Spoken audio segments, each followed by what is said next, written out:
종가 문화의 유네스코 등재 가능성에 대해서 얘기해달라는 부탁을 받았고요. 제가 이제 곰곰이 생각해본 결과를 말씀을 드리겠습니다. 그러니까 세상에는 이제 듣기 좋은 말을 잘하는 방식도 있고, 또 하나는 굉장히 진지하게 생각해서 혹시 당장은 듣기에 좀 거북할 수도 있지만 그래도 도움이 될 수 있는 말씀을 드리는 게 적절하다.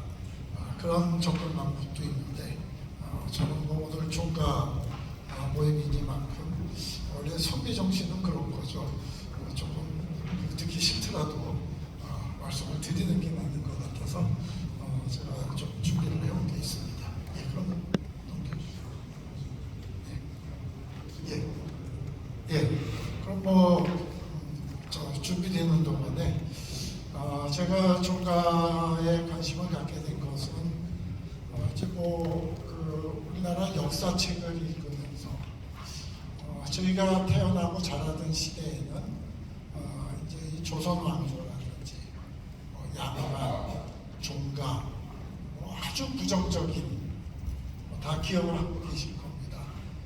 그러니까 이제 나라를 잃었다는 책임이 굉장히 컸고 근대화에 적응을 제대로 못했고 또 이제 이런 근대적인 그 인권이라든지 이런 것이 발전하는데도 별로 기여를 못했고 수당이당 교선생님이나 무당이의영 선생 아니면 안동의 임천각의 이상용 선생 같이 정말 전 재산을 바치고 목숨을 바쳐서 이낙규 선생 때문에 4대가 국가인권위원장 그런 분들도 계십니다만 또 굉장히 많은 분들은 이제 그런 대열에 전혀를 안 하셨죠.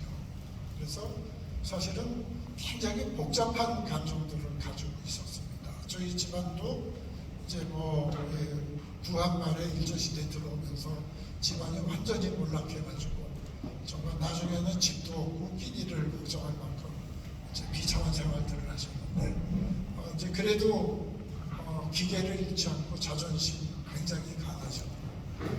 저희 아버님 근대 교육 받으셨지만 제가 고등고시 1차 시험 붙으니까 느닷없이 우리 집안에도 이제 진사가 나왔구나 그러시더라고요.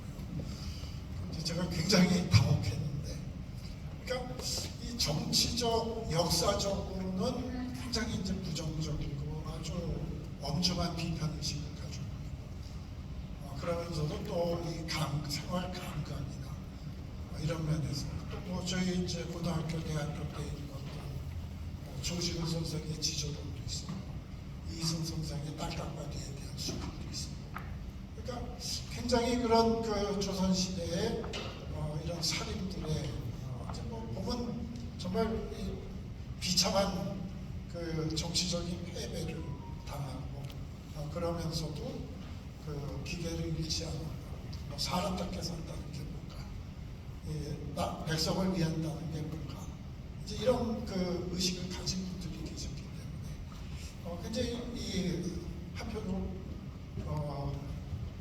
한편으로는 굉장히 긍정적이고 이게 좋았으면 좋겠고, 또 한편으로 굉장히 부정적인 이런 것들을 가지고 자랐습니다. 저는 인류학이라는 학문을 했는데 제 선생님 중에 한 분이 이제 한국 가족 친족 연구를 하시면서 굉장히 또 민속종합조사 때문에 전국을 돌아다니면서 자연에 가게 되면은 이제 종갓집을 많이 방문하거든요. 또 이제 당시에 영남대학에 계시던 김태규 선생님께서 이제 안동의 하회 마을을 연구하시고 이제 그 시적 마을의 이제 구조 연구라는 책도 쓰셨고, 또 인류학에서 1950년대, 60년대, 70년대까지 굉장히 유행했던 것이 이런 우리가 이제 우리나라에서는 종족이라고도 부르고 시족이라고도 부르는데 소위 이제 북의 출자 집단이죠. 북의 혈연 집단. 그러니까 이제 이 계보를 따지는 방식이 남성, 여성 양쪽을 따지는 방식이 여성으로 쭉 추적해 올라가는 방식도 있고 남성으로 추적하는 방식도 있는데 우리나라는 이제 대표적인 그런 방식입니다. 그래서 근데 이 북의 친족 집단들이 가지고 있는 이런 정치적 힘, 군사적인 힘, 특히 이제 아프리카의 누어족 같은 경우에 주변에 있는 딩카족으로 그 팽창에 들어가는. 그러니까 이제 중국 동남부에서도 종족 조직들이 그런 역할을 하지 않습니까?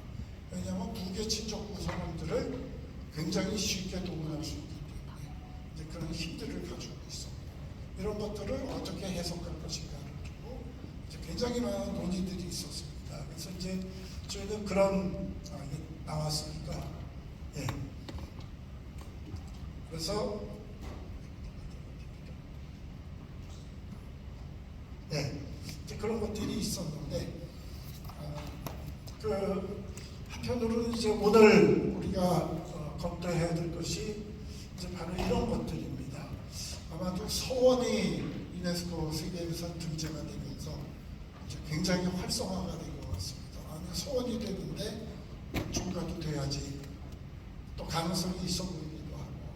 그러나 이제 다른 한편으로 한 발짝 떨어져서 보면 우리나라가, 제가 유네스코 일을 하고 있습니다만, 그런 유네스코 유산을 하나라도 더 만든다는 것이 이제 그렇게 중요한가. 우리가 정말 가난하고 못 살고 한국 문화를 너무나 안 알아주고 그럴 때는 유네스코 등재라는 것이 굉장히 큰 의미를 가졌습니다. 그러나 제가 이제 설명을 해드리겠지만 유네스코 등재 유산, 이 유산 제도는 나름대로의 유네스코의 목적이 있어서 만든 겁니다. 제도의 목적과 취지가 있고, 그래서 등재 기준들이 이렇게 설정이 되어 있고 유네스코가 지향하는 가치들이 있는 겁니다. 만약에 이런 유네스코 등재 제도하고 이렇게 정합성이 뛰어나지 않은 유산을 유산화시켜서 등재를 하려고 그럴 때 오히려 득보다 실이 많을 수도 있지 않을까. 이 종가 문화라는 것이 굉장히 소중한 것인데, 안타깝게도 우리나라 무형유산 이제 법률이 있죠. 무형유산 법도 있고 문화재청의 예규도 있습니다. 이도 무형문화유산으로 등재하기 위한. 그다음에 이제 유네스코의 협약들이 있죠. 그거하고 이 거기에서 대표적으로 연구하고 있는 무형유산의 유형들, 또는 세계유산 협약이 연구하고 있는 유형들하고 등재 기준하고 이게 잘 맞아 들어가니까 이런 것들을 좀 검토를 해보고 굉장히 신중하고 냉정하게 판단을 해야 되지 않나. 왜냐하면 우리가 투입할 수 있는 시간이라든지 리소스라든지 아니면 이런 주의, 어텐션은 굉장히 한정되어 있는 겁니다. 이거를 유네스코 등재에다가 집중을 시키고 그걸 쫓을 것인지, 아니면 정말 종가 문화에서 우리가 중요하다고 생각하는 것들을 추구하는 데 사용할 것인지, 그건 여러분들의 판단입니다. 예, 뭐 이제 학술적 논의 말씀을 드렸고요. 유네스코라는 것은 뭐 잘 아시다시피 두 차례의 세계대전을 겪고 만들어진 기구입니다. 만들어진 이유는 평화입니다. 두 번 다시 국민들 간의 무지, 오해, 편견 이런 것 때문에 정치적 선동에 의해서 서로 죽여라 그러고 전쟁하는 일이 없도록 정부가 나서서 정치 경제적으로 조정을 해서 평화를 이룰 수는 있지만 이것이 국민들 간의 상호 이해에 기반하고 있지 않으면 그런 평화는 굉장히 취약한 겁니다. 그래서 유네스코가 만들어진 것은 두 번 다시는 이런 전쟁을 겪지 않기 위해서 만들어졌고, 그래서 이 유네스코의 유산 등재 제도라는 것도 이런 목적을 위해서 만들어진 제도입니다. 유네스코 지정 제도는 굉장히 여러 가지가 있습니다. 이거 제가 이제 잘 알려진 거 10가지만 했는데 사실은 좀 더 있습니다. 뭐 세계유산, 문화유산, 기록유산은 창의도시 네트워크라는 것도 이제 광주시도 창의도시 되어 있습니다. 전주시도 창의도시입니다. 이런 것도 있고 글로벌 학습도시도 있고 뭐 생물권 보존 지역도 있고 지질 공원도 있고 굉장히 다양한 등재 지역들이 있고 이것들이 유네스코 로고를 사용할 수 있게 허가를 해줍니다. 세계유산은 보면은 이제 뭐 계속 얘기를 하겠지만 탁월한 보편적 가치가 굉장히 중요합니다. 그러나 이것은 유럽 중심이나 엘리트 중심이다 하는 비판을 상당히 받아 있습니다. 이 굉장히 드문 사례지만 최근에 와서 유네스코는 이 유산으로서의 가치를 상실한 경우 등재 취소를 하고 있습니다. 그러니까 이거는 처음부터 등재가 안 된 것보다 더 못한 거죠. 지금까지 3건이 있었습니다. 뭐 기록유산 다 잘 아실 거고, 무형문화유산, 이것도 지금 이제 한국이 22개가 있어서 한국은 너무 많이 등재했다. 그래서 이제는 매년 등재를 못하고 저희는 2년에 한 번밖에 등재를 못하게 돼 있습니다. 그만큼 어려워졌다는 얘기죠. 그리고 이제 이런 등재 사업들이 굉장히 가시적이고 관심을 집중하기 때문에 좋은데 굉장히 많은 문제들이 있습니다. 국민국가의 위세 경쟁, 민족주의 이런 것 때문에 갈등을 초래하기도 하고, 그래서 이제 유네스코가 회의 때 국가위원회들 각 국가에 좀 자제하시오, 등재 좀 그만하세요, 이런 호소를 하기도 하고, 무형유산은 실제로 등재 제한이 되고 있습니다. 그리고 유네스코 제도는 완전한 게 아닙니다. 이거는 성공을 하면은 돈이 나오는 게 아닙니다. 예외적으로 나오는 경우도 있지만 한국은 등재 건수가 많아질수록 저희가 돈을 내야 됩니다. 가난한 나라들을 위해서. 그래서 돈 나오는 거 없습니다. 그 다음에 이것은 무슨 성취의 증거가 아니라 등재됐다는 것이 이제부터 시작인 겁니다. 어떻게 보호하고 갖고 나가고 알릴 것인지. 그러니까 등재가 되면 그때부터가 일인 겁니다. 등재됐다고 말씀 드리고 끝나는 게 아닙니다. 이제 지자체들 보면 뭐 유네스코 3관왕이다, 5관왕이다 이런 얘기도 하는데 이게 본래의 목적하고는 굉장히 상관없이 유네스코라는 명성, 유네스코 활동을 하는 사람 입장에서는 굉장히 고마운 일입니다만 이 원래 유네스코가 의도했던 것하고는 다른 일들이 많이 일어나고 있고 너무나 경쟁이 치열하다 보니까 문제들이 생기고 있다. 그래서 이제 제도 자체도 뭐 만들어서 계속 변화하는 중입니다. 완전한 제도가 아니라 문제가 상당히 가지고 있고 특히 이제 유네스코 기준에 맞추려는 노력을 하다가 굉장히 좌절감을 많이 겪기도 합니다. 또 등재가 되는 순간 그것을 보호하겠다는 약속입니다. 그러니까 수리 못한다는 얘기입니다. 그러니까 가령 뭐 고대의 건축물 같은 경우는 그대로 보존만 하면 되는데 살고 있는 건물, 또 그 유산의 완충 지역에 들어가 있는 지역 이런 거 건드리지 못하는 거죠.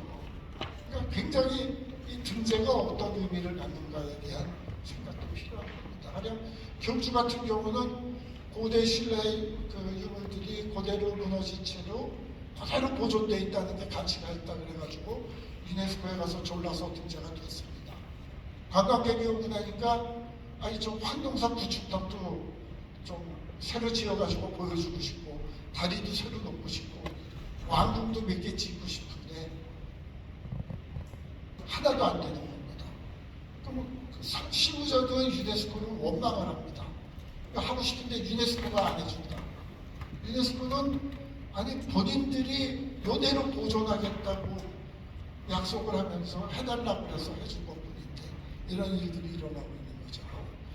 그래서 이제 이 제도가 어떤 식으로 변화하고 있는가, 이제 특히 유네스코가 강조하고 있는 가치들, 사실 이 움직임에는 한국이 굉장히 중요한 역할을 하고 있습니다.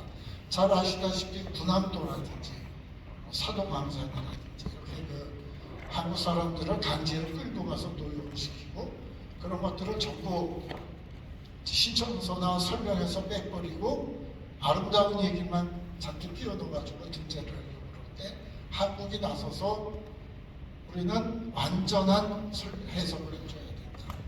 유네스코 가치에 반하는 거 아니냐 이런 주장들을 해왔습니다. 이제 이 오해가 많은 것 중에 하나가 굉장히 많은 분들이 해인사 8만 대장경이 세계유산이라고 알고 있습니다. 아닙니다. 8만 대장경은 세계유산이 아니고 8만 대장경을 보관하는 건물입니다. 이 건물이 아주 독특하게 잘 지었기 때문에 여기 보면은 창문 크기가 다르죠. 아래 위가. 그래서 이게 저 천연 구조식 에어컨 작동을 합니다. 그래서 경판이 보존이 되는 겁니다. 동의보감 기록유산이 되는데 이게 조선의 한의학이 탁월해서 된 게 아닙니다. 이것은 국민 보건을 근대 국가가 보건을 위해서 어떤 노력을 해왔는가. 그게 최근입니다. 유럽에서. 그런데 한국은 이미 17세기에 당시에 입수할 수 있는 의학 지식을 총 다 집대성해서 보급을 한 겁니다. 그러니까 사실은 동의보감에 있는 처방대로 해서 환자가 죽더라도 동의보감의 가치는 전혀 훼손이 안 됩니다. 왜? 당시에 우리가 가지고 있던 의학 지식이기 때문입니다. 한의학이 훌륭해서 된 게 아닙니다. 김치가 세계유산 된 거 아닙니다. 김치를 담그는, 같이 김치를 담그는 김장 행위가 된 겁니다. 굉장히 많은 오해들을 하고 있습니다. 그래서 이제 종가문화에 대해서 뭐 여러 가지 유산 김치에 대해서 많은 분들이 얘기를 하시고 많은 노력들을 하고 있습니다만 상당히 그 신중론을 펴시는 분들도 소수지만 계십니다. 그래서 이제 저는 이거 어떻게 할까 그러다가 이제 흔히들 하는 정착하는 사람들이 많이 하는 SWOT 분석이라는 게 있죠. 그러니까 이제 강점하고 약점, 그 다음에 어떤 기회, 되면 뭐가 좋은가, 그 다음에 이게 그 대신 추진하는 과정에서 어떤 위험이 발생할 수 있는가, 이걸로 한번 냉정하게 검토를 해보는 게 좋지 않을까. 자료에 이제 그거를 제가 이제 해본 게 있습니다. 이제 종가문화에서 가장 어려운 부분 중에 하나가 또 김광호 선생님이 저기를 하셨는데 김광호 선생님은 이제 안동 출신이시죠. 소수대학에서 학교하고 서울대 교수를 하셨는데 종가에서 실천되는 문화적 전통이다. 이거 가지고 충분히 설명이 됩니다. 틀린 말은 아닌데 결국은 그냥 도어 반복이죠. 내용이 뭐냐. 그때 이제 또 하나가 종가를 통해서 대변되는 한국 문화의 특징과 전통. 그래서 이번엔 훨씬 넓습니다. 종가 문화를 한국 문화의 굉장히 중요한 일부를 보시고 한국 문화를 대표하는 것 중에 하나다.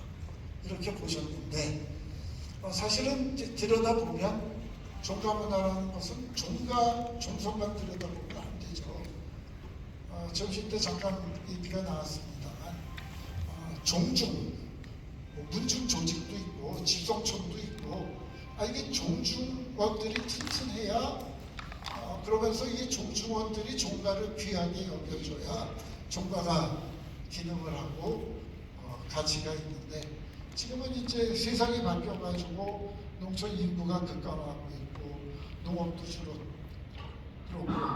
또 많은 분들이 떠났죠. 그러니까 어떻게 보면 종가가 분사가 하나도 없는 장군처럼 그런 외로운 상태가 되어 있는 겁니다.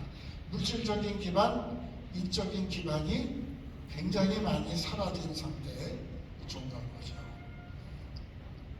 그래서 이제 종가 문화가 어떻게 구성됐는가, 뭐 이런 거는 이제 도일러라든지 아주 재미있는 연구들이 있습니다. 읽어보시면 되고요. 이제 등재 신청서를 작성하려면 종가 문화의 내용, 범위를 확정을 해야 됩니다. 그러니까 외국인 심사자들이 읽고 이해할 수 있도록 써줘야 될 거 아닙니까? 한국 사람들은 종가 문화 그러면 뭐 설명을 안 해도 그냥 대충 이런 것이 하고 아는데 이건 확실히 영어로 써줘야 됩니다. 프랑스어로 써줘야 됩니다. 그럼 뭐라고 쓸 거냐? 이제 우리가 물질적인 부분들이 있고 비물질적인 부분들이 있습니다. 그래서 이제 이배영 선생님 같은 분은 두 가지를 다 검토를 하셨더라고요. 세계유산으로 할 경우. 그러면 이제 당연히 종택이겠죠. 또는 종택하고 관련된 부동산들, 근처의 경관들이 될 겁니다. 무형유산 경우는 정신적인 면, 제도적인 면, 전속 문제 여러 가지가 다 포함되는데 그래도 눈에 확실히 보이는 것은 역시 음식하고 제사 같습니다. 그 외에는 의식주 가운데 뚜렷하게 종가보다도 지금 남아있는 것들이 과연 얼마나 되나. 굉장히 이제 어려운 문제입니다. 그래서 이제 향토사를 하시는 이해준 선생이 그 종가문화의 내용을 적어놓은 것들입니다. 이 중에서 우리가 등재 신청서에다가 쓸 수 있는 게 얼마나 될까? 가령 상부상조의 아름다운 전통이 있다. 이거 우리나라 무형문화재법의 범주 자체가 없습니다. 유네스코 무형유산 협약에도 이런 범주는 없는 겁니다. 사회적 반습이라는 말이 있는데, 그러면 종가에서의 상호 이 상부상조를 어떻게 기술을 해야 사람들이 이해를 할 수 있을까? 이제 세계의 유산은 이렇습니다. 탁월한 보편적 가치가 있어야 되고, 등재 기준 10개가 있는데 이제 6개가 문화에 대한 거고 4개가 자연유산에 대한 거죠. 그 다음에 완전성, 진정성, 보호, 관리 이게 이제 갖춰져야 됩니다. 법규는 국제적인 이제 규정들, 협약은 일종의 국제법 조약이죠. 그 다음에 지침이 있고 국내 규정들이 있습니다. 그래서 심사 절차는 상당히 까다롭습니다. 이거 워낙 신청 건수가 많아서 최근에 이제 예비 심사 제도라는 것을 도입을 하는 중입니다. 그래서 2024년부터는 예비 평가를 미리 받아야 됩니다. 훨씬 까다로워진 거죠. 그래서 그걸 거쳐서 이제 등재 신청서를 제출하고 심사를 하고 실사를 하게 됩니다. 한국의 서원 등재 과정을 보면 서원 등재는 국가 브랜드위원회가 나섰기 때문에 굉장히 신속하게 빨리 어떻게 보면 줄 서 있는데 줄을 무시하고 그냥 옆으로 달려가서 추진을 하는 셈인데 여기도 이코머스 심사 실사했을 때 반영을 받았습니다. 굉장히 고생을 했습니다. 왜냐하면 주변 경관이 빠졌다. 경관을 집어넣으면 지방자치단체 당연히 반대합니다. 거기 뭐 사유지도 있고 개발 제한 권리거든요. 그런데 이제 국가브랜드위원회가 추진하는 거니까 막 열심히 해가지고 자치단체들이 양보해서 됐는데 그 다음에 서원이 9개가 들어갔는데 왜 하필 그 9개냐? 종가 전국에서 9개 선정한다고 할 때 어떤 일이 일어날 것 같습니다. 지금 세계유산 15개가 잠정 목록에 올라가 있습니다. 그러니까 이미 이것은 문화재위원회에서 검토를 하고 잠정 목록에 올라간 건데 이 중에 추진되고 있는 것도 있고 안 되는 것도 있습니다. 여기 뭐 외양마을 나간우성 안 될 거라고들 전문가들은 얘기를 합니다. 왜? 이미 하회마을, 양동마을이 세계유산이 됐습니다. 그러면 그게 한국을 대표하는 전통마을이라고 해서 역사마을이라고 우리가 우리 입으로 등재 신청서에다 썼습니다. 그러면 외양마을을 가져가면 유네스코 전문가가 뭐라고 그러겠습니까? 이 대표 마을로 저번에 등재하지 않았냐? 굉장히 어려워지는 문제들이 있는 겁니다. 그래서 이제 아마 어제 울산에 갔다 왔는데 대목초 안각학군이 아마 이제 다음번 등재로 마지막 검토를 하게 될 것 같습니다. 세계유산으로 추진한다고 할 때 약점은 제가 보기에 가장 큰 약점은 이미 하회와 양동이 시종마을로 되어 있는 겁니다. 그러니까 시종마을이라는 것은 종가도 있고 하회 가면 추교당, 양신당 있지 않습니까? 종가도 있고 그 다음에 거기에 많은 그 크고 작은 집들이 있고 거기 뭐 소원도 있고 별게 다 있습니다. 그게 이미 돼 있습니다. 양동마을도 마찬가지죠. 그러면 종가 건물을 따로 등재를 하려고 했을 때 이거 어떻게 설명을 해야 될까? 그다음에 이제 이 탁월한 보편적 가치도 종가 건물들이 굉장히 훌륭한 것들이 많습니다. 더구나 이거는 이제 사당이 있고 또 재청이 큰 곳도 있고 그러니까 특별한 의미를 하는 공간들이 있지만 나머지 부분은 민간주택으로서 규모가 크다 뿐이지 이게 아주 익셉셔널한가 이거 설명하기가 그렇게 쉽지가 않습니다. 그다음에 유산 리스트에 포함될 소수의 종가를 선택해야 되는데 이거 자칫하면 내부에서 갈등이 일어날 가능성도 큽니다. 그다음에 이제 위험 요인으로는 이 종갓집을 한다고 그러는데 그럼 나머지는 없이 종갓집만 한다는 게 종가에 대한 설명으로서 굉장히 좀 어려워지죠. 근데 그거를 다 집어넣는다 그러면 엄청난 부담이 됩니다. 그다음에 이제 이적 기반 약화돼 있죠. 물리적 기반 약화돼 있죠. 그다음에 지금 굉장히 좋아지긴 했습니다만 아직도 그 양반, 종족, 인종 이런 데 대한 비판적인 부정적인 시각이나 감정들이 남아 있습니다. 굉장히 추진하다가 아니 무슨 남자들끼리 따지는 것 하느냐 그러고 혹시 누가 여성이 한마디라도 하면 뭐 여기 계신 여성들은 다 지지를 하시겠지만 혹시라도 그런 문제가 생기면 감당하기가 어려워집니다. 그러니까 유네스코 가치에 굉장히 중요한 게 젠더 이퀄리티고 인클루시브니스인데 종가라는 거는 이거는 배제죠. 사실은 선택입니다. 굉장히 어려울 수가 있는 겁니다. 그래서 굉장히 이게 어려움들이 있고 이 평가 도입되는 등 지금 제도도 더 까다로워지고 그래서 이게 굉장히 큰 명예지만 유네스코 유산은 꼭 해야 되는 게 전혀 아닙니다. 그러니까 왜 공부 잘한다고 의대 가야 되는 거 아니지 않습니까? 잘 먹고 잘 살고 행복해지는 방법은 굉장히 여러 가지인데 굳이 의대를 가려고 할 필요가 없느냐. 그러니까 이거하고 상관없이 종가문화의 발전을 추구하는 것도 좋은 방법이 아닐까. 뭐 이런 것도 한번 생각해 보시면 좋지 않을까 합니다. 무형유산 등재할 때도 무형유산 등재 법규가 이렇습니다. 여기 보시면 인류 무형유산 등재 신청 목록 선정에 관한 규정이 있습니다. 이건 뭐냐면 국내 심사를 통과해야 된다는 말입니다. 국내에 쟁쟁한 무형유산들이 기회를 기다리고 있습니다. 전에 1년에 한 번 하다가 이제 2년에 한 번 합니다. 그래서 최근에도 지난 5월 달에 4월 달이죠. 신청을 받아가지고 이제 다음번에 뭐하고 다음번에 뭐하고 앞으로 6년치를 지금 결정을 하는 과정인데 그럼 여기 보면 무형문화재위원회에서 예비 목록을 작성하고 그 다음에 무형문화재위원회에서 추천한 것을 이제 세계유산국가위원회입니다. 저도 거기 들어가 있는데 거기서 심의를 해서 2년에 한 번씩 나가는 대표 선수로 선정을 해야 됩니다. 우리는 2년에 한 번밖에 못합니다. 그리고 이제 이게 준비하는 절차가 이렇게 돼 있습니다. 그래서 이제 최종 결정을 하는데 이게 세계유산보다는 조금 절차가 덜 까다롭습니다. 그래서 국내에서 의견 통일이 아주 잘 되고 모두가 이거를 밀어주면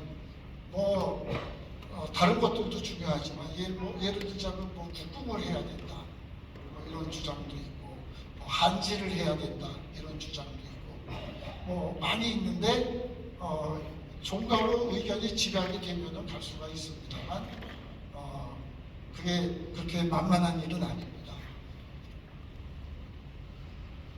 그래서 이제 무형유산의 개념은 이거는 우리 이 부분을 보면 추상적으로 볼 때 우리가 종가문화 충분히 들 수 있겠다 이런 생각이 듭니다. 그런데 유네스코가 예시를 한 5가지는 이겁니다. 구전 정도. 그러니까 옛날 얘기나 이런 것들이죠. 물론 종가문화에도 구전 전통들이 있습니다. 그 다음에 공연 예술이죠. 전통음악이나. 그 다음에 사회적 관습, 의례, 축제, 자연 및 우주에 관한 지식 관습, 전통적 공예 기술. 이렇게 5가지를 예시하고 있는데 종가문화에서 이 김광옥 선생님이나 이 김미영 박사님이나 이배영 선생님이 강조하고 있는 종가문화의 가장 아름다운 부분들 여기 넣기가 어렵습니다. 한국의 무형유산법은 여기 3번을 3개로 나눴습니다. 그래서 이제 5개가 7개가 됐는데 한국의 무형유산법에 들여다봐도 종가문화를 어디다가 위치시킬 것인가, 뭐에 해당하느냐. 이게 왜 중요하냐면 무형유산 유산위원회에 가지 않습니까? 그러면 거기에는 전통 기술을 전공한 학자분들, 전문가분들, 전통 춤을 전공한 분들, 다 이 범주에 대표하는 분들이 뭐 2분, 3분씩 들어와 계십니다. 그리고 이제 종가문화 같이 상부상조라든지 이런 그 유교의 가르침을 실천한다든지 이런 것들을 전공하는 분은 아예 존재하지 않습니다. 그러면 위원회에서 결국은 토론한 다음에 손들기로 결정이 되겠죠. 쉽지가 않은 겁니다. 그래서 이제 특제 기술은 뭐 문화관 대화에 기여하고 이제 이런 것들인데, 이거는 이제 저희가 뭐 문화재청에서 여러 번 경험이 있기 때문에 일단 되면 어떻게든지 만들어낼 겁니다. 근데 이제 이 약점으로 생각할 수 있는 것은 아까도 얘기했지만 종가문화에 대한 명확하고 합의된 저의가 존재하지 않습니다. 내용과 본주에 대한 뚜렷한 합의도 아직까지 존재하지 않습니다. 여기가 지금 7번째라는 것이죠. 경상도는 국도는 10번을 했는데 아직도 이게 합의가 안 되고 있습니다. 그 다음에 종가문화의 단지자, 종선 종부로 가능하니까. 지금 경상도 지역 가면 종선 없는 종가 많습니다. 종부 없는 종가 더 많고요. 그리고 유네스코 가치하고야말로 여전히 문제가 됩니다. 이제 위험 역시 그런 위험들이 있습니다. 이 종소는 전에는 입양을 했는데, 그래서 이제 입양이 점점 어려워집니다. 여기 차종소 와 계시지만 남자가 남자를 낳고 또 아들을 낳고 또 아들을 낳은 확률이 영국 귀족 집안 연구해 보면 4대 지나면 70% 이상이 대가 끊어지는 게 당연합니다. 그러니까 이거는 그 자연의 법칙이 그런 겁니다. 그랬을 때 과연 입양이 가능할까? 농촌에 식구 없어서 외국인 종부를 받아들일까? 뭐 골치 아픈 문제들이 많은 거죠. 그래서 이제 굉장히 여러 가지 문제들이 있는데, 이걸 이제 문학표 교수는 유산화에 따르는 위험이라고 정리를 했습니다. 그래서 자칫하다가는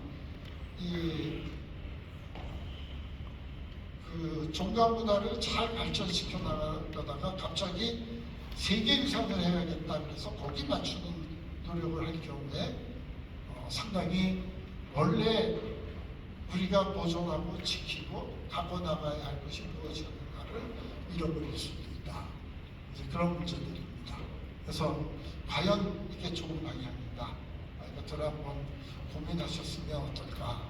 이런 말씀을 드렸습니다. 이게 귀에 굉장히 달콤한 얘기가 안 돼서 죄송합니다만 제가 나름대로 고민한 결과입니다. 네, 감사합니다.